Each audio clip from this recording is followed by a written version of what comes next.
Hey, what's up? My name's Aaliyah and welcome back to another video. So today we're going to be talking about my top 10 favorite books of 2021.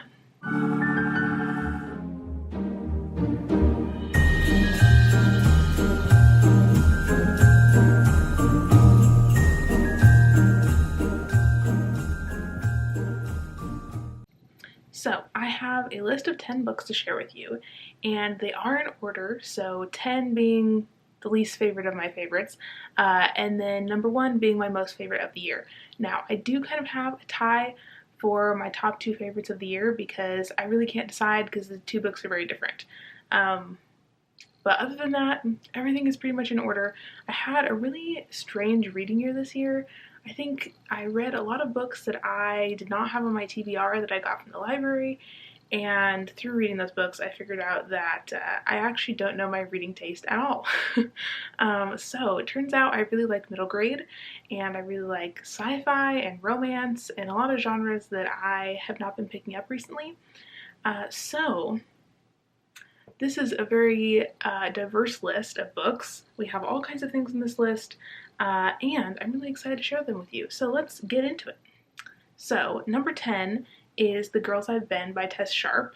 So this is a book that I read about halfway through the year, and it is really fast-paced. So this is a YA thriller, and we follow this girl named Nora, and she ends up going to a bank one day to deposit some fundraiser money with her ex-boyfriend and her current girlfriend.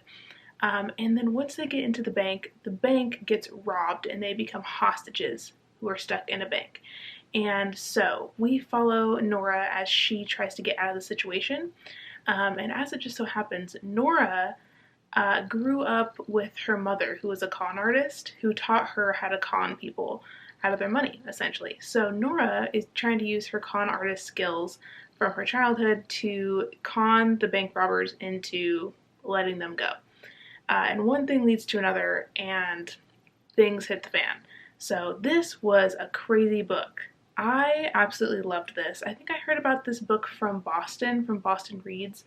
And man, this book was a wild ride. So Nora is a badass gal, I gotta say. And her girlfriend, I think her name is Iris. She is so funny, and I loved their sapphic relationship. It was wonderful. There's a lot of discussion in here about kind of overcoming trauma. All three of these teenagers have been emotionally or physically abused by adults in their life. So there's a lot of discussion about domestic violence and abuse and overcoming trauma. There's also a lot of found family, and there's a sister relationship because Nora's older sister is actually a cop, and she is trying to get them out of this bank. So there's also a relationship there.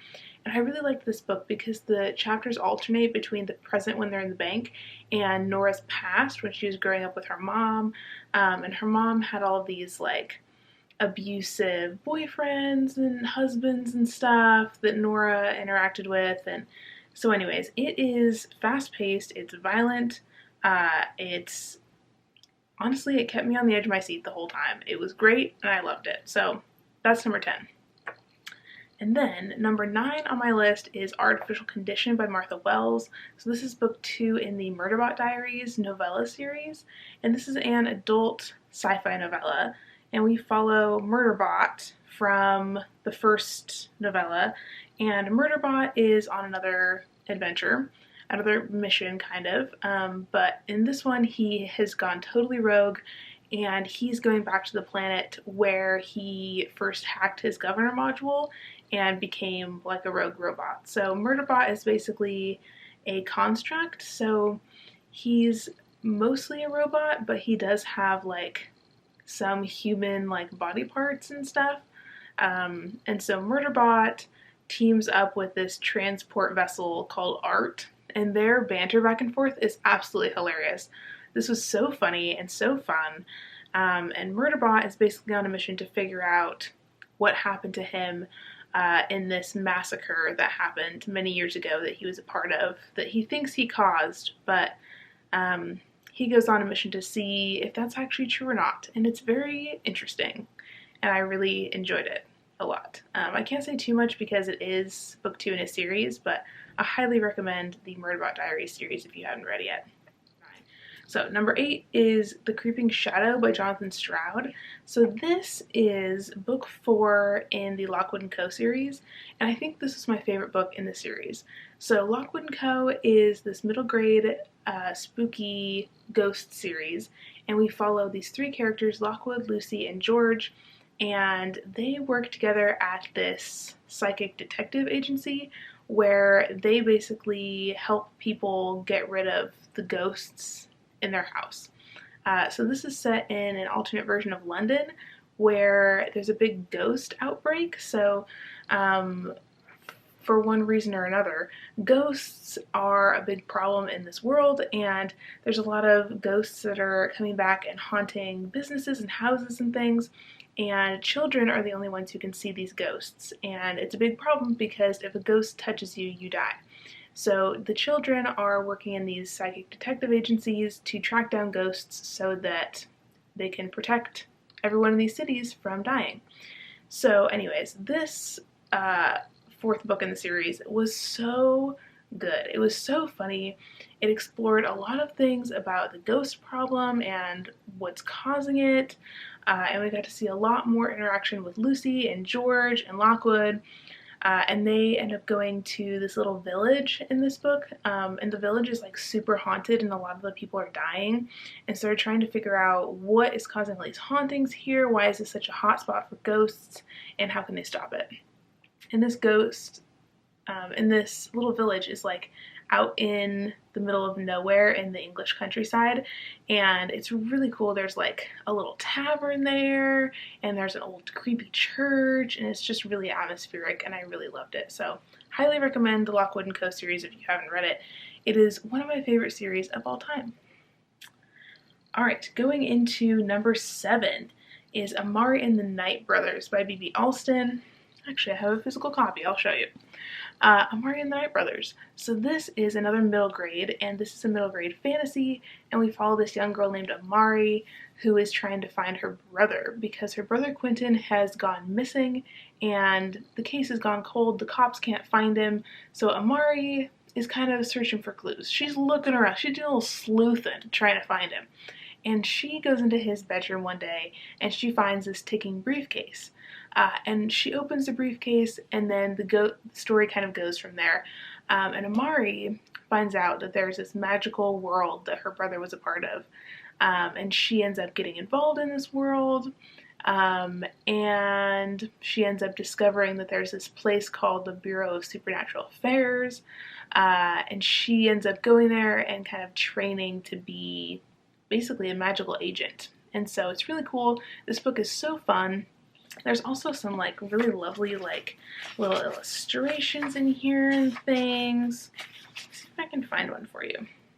Oh, there's like little illustrations on each of the chapters and stuff, and it's just super cute. And there's lots of different creatures in here that I really liked. So there's like yetis, and there's mermaids, and Amari's little roommate at the Bureau of Supernatural Affairs is a were-dragon, which is really cool. And so if you like books about like magic schools and training and trials and stuff, this would be one for you because it has a lot of that. And there's also kind of the mystery element about what happened to her brother. So this was great. This is the first in a new middle grade series. So I think book 2 comes out in February, and I'm really excited for that. But yes, this one was super, super good, and I loved it. Then, number 6 on my list is another middle grade, and this is The Only Black Girls in Town by Brandy Colbert. So this is one I just randomly picked up at my local independent bookstore, and I ended up loving it. And I haven't really heard anyone else talk about this, but it's great. I gave it 5 out of 5 stars. So we follow this girl named Alberta, and she lives in this small beachside town, and she has 2 dads, and so this book has a lot of diversity. It's very queer. It's very cool. And she is living with her dads, and her best friend is a young white girl. And so the school that Alberta goes to is predominantly white, and so she kind of has some microaggressions that she's facing at school. And her best friend doesn't really understand her because she's like very white and very privileged, and she doesn't face a lot of the issues that Alberta faces. And then one day, this new black girl moves to her town, and she actually ends up moving like across the street from Alberta.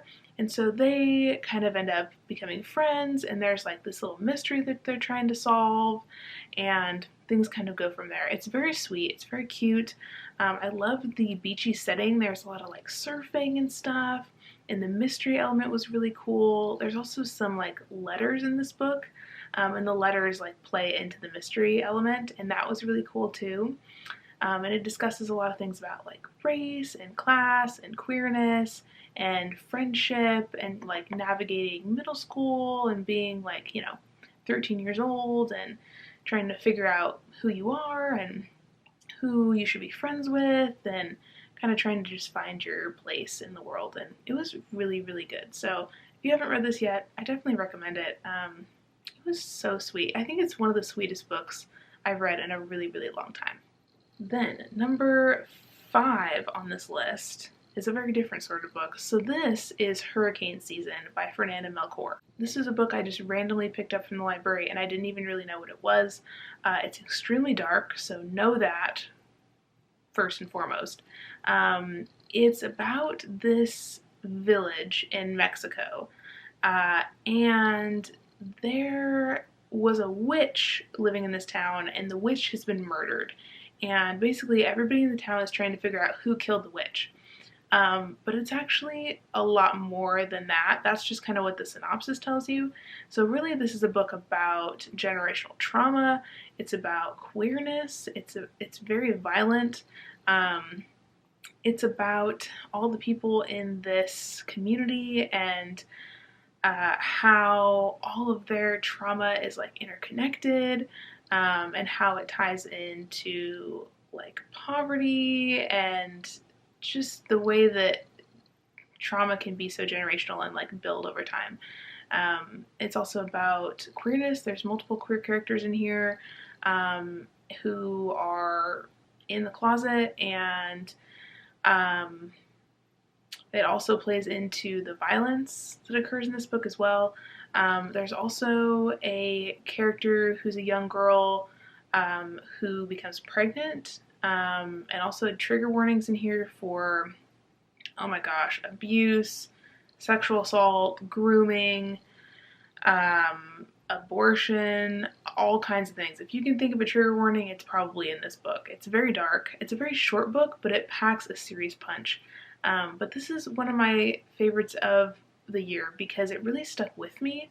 Like even after I finished this book, I've been thinking about it for months, and I read it back in like June. So if you want a really hard-hitting dark book that's going to make you think and feel things, I would recommend this one, but look up trigger warnings first because it is very, very dark. But the next one on the list is number 4. So this is a poetry collection called Eternal Sentences. So this is by Michael McGriff. This poetry collection, oh my god, I bought it for a class for university, and I ended up just absolutely loving it. Like a lot of these poems I read out loud to myself because they sound so good when you read them out loud. This is a really unique collection because each poem is written in like a different sort of form. So every line of every poem is a sentence, and there's like no other punctuation for the most part, like no commas or question marks or anything. There's no enjambment. There's not a lot of those other things that you see normally in poetry, which I thought was really cool. And then this collection is also about life in rural America. It's about poverty. It's about nature. There's a lot of beautiful nature imagery in here. It's just got all kinds of things in it, and I really loved it. It's so beautiful. The poems are so lyrical. It's a really short collection, but it is just honestly absolutely stunning. So if you're into poetry, you should check this out. And then we're getting into my top 3 books of the year. How exciting. So number 3 is The House on Vesper Sands. So this is an adult mystery, kind of mystery thriller, and it also has some like magical realism elements to it. And it's also kind of a ghost book.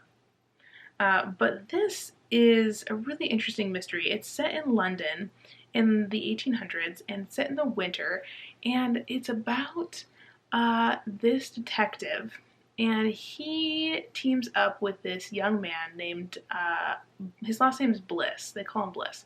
And Bliss has dropped out of university because his uncle sent him this mysterious letter saying that he needed to come to London and help him. And Bliss is like, oh, this is kind of weird. My uncle usually just kind of ignores me. Like, it's weird that he would send me a panic letter. So Bliss comes to London, and he goes to his uncle's house, and his uncle's not there. And he freaks out, and he ends up running into this detective who just happens to be his uncle's neighbor. And he enlists his help to help find his uncle. But as they're trying to find the uncle, they realize that there's been all of these women going missing. And a lot of them are middle-class women, working women, and nobody really seems to be looking for them, which is kind of weird. And then there's also been a couple murders that have happened recently, specifically the murder of this seamstress who jumped out of a window of this rich man's house. And nobody really knows what's going on with her. And she had some suspicious stuff going on with her body. She kind of like left a message of sorts. And so they're trying to piece together all these things and figure out if it's connected and what's going on, where are these missing women going, where's the uncle, what is going on. And it's a really cool mystery. It's super action-packed. I basically binge-read this whole book, and it's a pretty thick one. And it was just really fun. I loved the characters, especially. They were so distinct and so vibrant, and I just had a great time. I love Bliss. There's also like a little bit of a romance in here. And the detective is this like old grumpy dude, and his wife passed away, and he just like kind of hates everybody. So it's like very grumpy sunshine with like him and then Bliss, because Bliss is like this super happy-go-lucky dude. Oh my god, it was great. So if you're into mysteries and you like books that are set like in the 1800s in London, I definitely recommend this. It was really super fun. And I think this is supposed to be the first book in a series, but I haven't heard anything about other books being released yet. And then my top 2 books of the year. So number 2, drum roll. Number 2 is Summer Suns by Lee Mandello. So you're probably not surprised if you see my other videos because I can't shut up about this book. But I got an ARC of this from Tor, thank you, last summer, and I read it on my phone and I absolutely loved it. And I loved it so much I had to buy myself a hard copy because it was great. So this is it's pitched as a gothic dark academia horror novel. And I don't think, it's not like super scary horror, it's more of like a spooky kind of a thriller-ish kind of a book. It is very gothic, but it doesn't have like super scary horror elements. So anyways, we follow this guy named Andrew, and he is in a bad place. His best friend has just passed away, and it has been ruled a suicide, but Andrew doesn't believe it's a suicide. And so he goes to his friend's house, and his friend was enrolled in this graduate program at a university in the South. And so Andrew goes there, and he moves into his friend's house, and he's driving his friend's car, and he's trying to get close to the people that his friend was hanging out with down there, and he's trying to figure out what happened. Like, did somebody kill him? Was it an accident? Like, did he actually commit suicide? Because that doesn't seem like him. What happened? So Andrew is trying to figure out what happened. But Andrew is also seeing ghosts. He's always been able to see ghosts ever since this kind of traumatic incident happened when he was a kid. And so he is seeing the ghost of his dead friend, or at least he believes he is. So he's being haunted. He's also enrolled in this graduate program that his friend was in. His friend's name is Eddie. He's also trying to get close to the professors because he thinks there might be something a little bit off about this university. So anyways, it's about Andrew trying to discover what's going on with his dead friend. It's also about grief. Andrew is grieving really hard in this book, which is kind of hard to read. And then he's also getting into this friend group that Eddie was a part of, with these guys who are into like racing cars, and they party a lot, and they do drugs and stuff. So there's also a lot of like drug use and alcohol use and things like that. This book is also very queer. There are multiple queer characters. So Andrew's also kind of discovering like his sexuality and coming to terms with what his relationship with Eddie really was, if they were really friends, if they were more than friends. You know, was their relationship healthy? Was it not? Because they kind of had like a codependency thing going on a little bit. So he is trying to unpack all these things.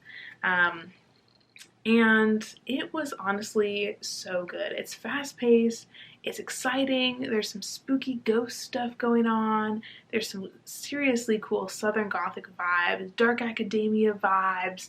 I just loved it. It was weird and spooky and queer, and it was great, and I loved it.